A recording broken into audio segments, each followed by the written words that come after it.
Hi, எல்லாருக்கும் வணக்கம். Welcome to Iniya's diary. நான் 2 நாளைக்கு முன்னாடி ஒரு ஷார்ட் போட்டிருந்தேன். நான் என்னுடைய தந்தையார் எழுதிய சோழ பொன்மகள்ங்கிற புத்தகத்தை ஒருத்தருக்கு கொடுத்தேன் அப்படின்னு சொல்லிட்டு, அதில் இன்னொன்று சொல்லியிருப்பேன். உயர்நீதிமன்ற கிளை, சென்னை உயர்நீதிமன்ற கிளை, மதுரை கிளையில் நீதிபதி ஐயா சொல்லியிருந்தாங்க, மனிதனால் உருவாக்கப்பட்ட பேரழிவு அப்படின்னு சொல்லிட்டு. அந்த பேரழிவுக்கு காரணமாக ஒருத்தர் இருந்தார்.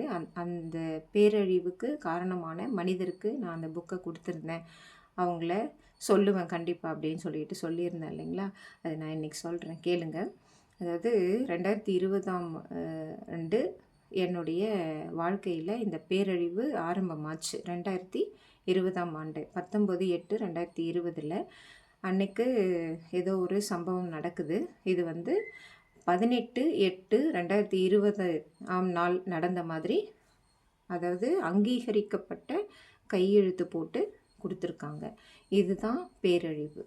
இந்த பேரழிவுகள்லாம் ஏன் நடக்குதுன்னா, ஒரு ஊழலுக்காகவும் ஒரு ஜாதிய கட்டமைப்பு துணை போகிறதுக்காகவும், அதாவது தன் சொந்த வாழ்க்கையில் நிறைவேற்ற முடியாத, அதாவது குழந்தை இல்லாத போகிறது, கணவன் இறந்துடுறது, அடுத்தது ஊழல் செய்கிறதே எதுக்குன்னா இஷ்டத்துக்கும் வாழ்கிறது, அதில் கடன் பட்டுறது, அதுக்காக ஊழல் செய்கிறது, இந்த மாதிரியெல்லாம் இருக்கும்போது இவங்க ஒரு அதாவது அங்கீகரிக்கப்பட்ட கையெழுத்து போட்டு 18/8/2020 அப்படின்னு சொல்லிட்டு சொல்லிடுறது.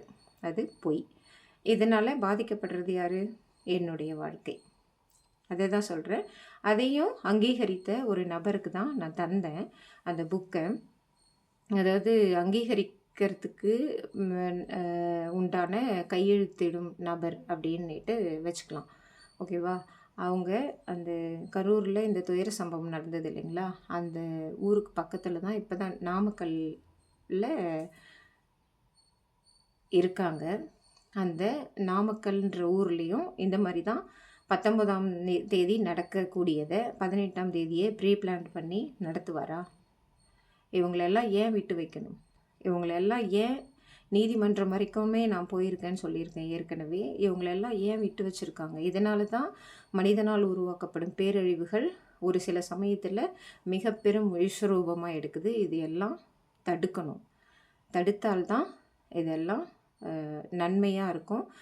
41 உயிர்கள் போனது சும்மா சாதாரணமான விஷயம் இல்லை. அந்த மாதிரி எத்தனையோ உயிர்கள் போகிறதுக்கு உண்டான வழிமுறைகளை இவங்கெல்லாம் பண்ணிகிட்ருக்காங்க. அந்த புக்கை, சோழ பொன்மகள்ன்ற புக்கில் ஒரு உளவுத்துறை அதிகாரி இந்த ஊழலெல்லாம் கண்டுபிடிப்பாங்க. அந்த புக்கை கொடுத்து கூட இவங்கெல்லாம் தெரிந்துற மாதிரி தெரியல.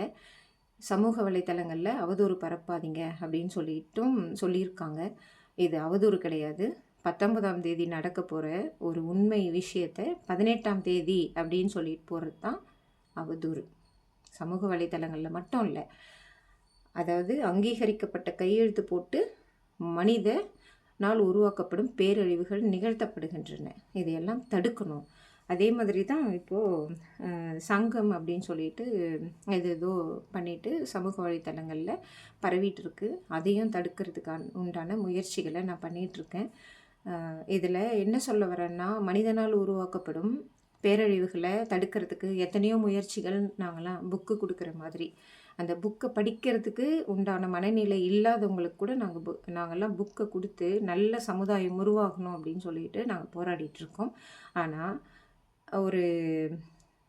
ஏதோ ஒரு ஊழல் செஞ்சுட்டு ஏதோ ஒன்று பண்ணிவிட்டு அதை நிறைய பேர் சேர்ந்துக்கிட்டு இந்த சமுதாயத்தில் எங்களை நாங்கள் நிலைநிறுத்திக்குவோம் அப்படிங்கிற அந்த நிலையை மாற்றுறதுக்காக எத்தனையோ பேர் இந்த மாதிரி மனிதனால் உருவாக்கப்படும் பேரழிவுகளை சந்திச்சிட்ருக்காங்க. அந்த சந்திப்புகள் தடுக்கப்படணும். தேங்க்யூ.